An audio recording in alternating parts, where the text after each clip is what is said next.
Welcome to Fatter Wallet's Book Summaries. Today, we're diving into a book that, honestly, cuts through so much of the noise you hear every day, Basic Economics by the one and only Thomas Sowell. All right, let's get right into it. So Sowell kicks things off with a pretty simple idea. The economy to most of us feels, well, chaotic, right? It seems totally unpredictable. But his whole argument is that it only feels that way because we don't know the basic rules of the game. So what if underneath all that crazy complexity, there are just a handful of core principles that make it all click into place? That's really the promise of this book. So where does we start? Well, according to Sowell, pretty much every economic question, in any society across all of history, it all boils down to one single universal problem. A problem you just can't get away from. And that problem is scarcity. It sounds simple, but it's a huge deal. It just means there's not enough of anything to go around to give everybody everything they want. And this is key. This isn't a bug in capitalism or a failure of socialism. Nope. Sowell says it's just a fundamental fact of life. There will always be more stuff we want than there are resources to make it. And because of that, because scarcity is a given, every single economy is really just a different system for making trade-offs. That's all it is. You can't have it all. So the real questions are, who gets what? How do we decide what to make and what to, just let go of?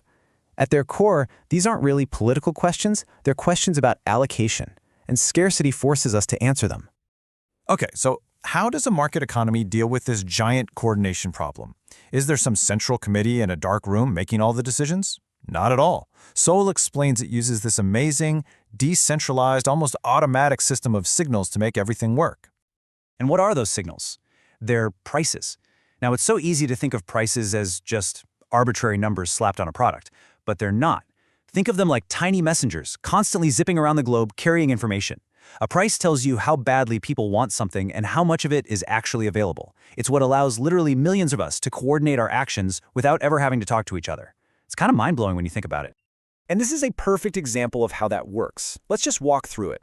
Say the demand for paper suddenly doubles, okay? So the price of wood pulp shoots up. That in turn makes wood itself more expensive. Now here's the magic part. A furniture maker or a company that makes baseball bats, they have no clue what's going on with the paper industry. They don't need to. All they see is that wood, their main material, just got pricier. So what do? They automatically start to use less of it. A scarce resource gets conserved across the entire economy, and not a single order was given from on high. It all just happens because of prices. All right, so if prices are these super efficient messengers, it begs the question, right? What happens when we mess with them? What happens when we look at a price and say, nope, that's too high, and the government steps in, usually with really good intentions, to put a cap on it? Well, this is where you see a huge disconnect between the goal and the result. Rent control is the classic example. The goal? Totally noble. Make housing more affordable. But what actually happens, according to Sowell? You get shortages. Landlords have way less incentive to build new apartments or even keep the old ones in good shape. People in rent-controlled spots, they never move, even for a better job. So the whole labor market gets gummed up. And the very people you want to help, newcomers, immigrants, they're the ones who get shut out completely. The intention was good, but the outcome? The exact opposite. And think about it. Just because you make a high price illegal, the demand for that thing doesn't just vanish into thin air. It just goes underground. This is how you get black markets. And the crazy part is, the price on the black market isn't just higher than the legal price. It's often way higher than the free market price would have been in the first place. Why? Because now you have to pay extra for the risk the seller is taking. This next story from the old Soviet Union it's a perfect illustration of a world without price signals. So you've got this factory manager. He has vital mining equipment all built and ready to go. But the central plan says it has to be painted with red oil-resistant paint. Problem is, he only has green oil-resistant paint. For him, shipping it with the wrong color paint could literally land him in a gulag. So what's the rational choice for him? He says, I'm not going to prison, and the desperately needed equipment just sits there rusting. What's good for him is a total disaster for the economy. It's a textbook case of individual logic leading to system-wide madness. So, okay, if interfering with prices and central planning causes all these weird, counterintuitive problems, what's the alternative? What actually drives a market economy to be efficient? Well, Sowell argues it comes down to two things that we often really misunderstand: profit and loss. Let's talk about profit. A lot of us have been taught to see profit as like a dirty word, just an extra cost that greedy companies tack on. But Sowell wants you to see it completely differently. Profit isn't a cost, it's the reward for being efficient. It's what a business earns for taking scarce resources and successfully turning them into something that you, the consumer, actually want, and doing it better than anyone else. It's the ultimate incentive to innovate and get costs down. And believe it or not, losses are just as important, maybe even more so.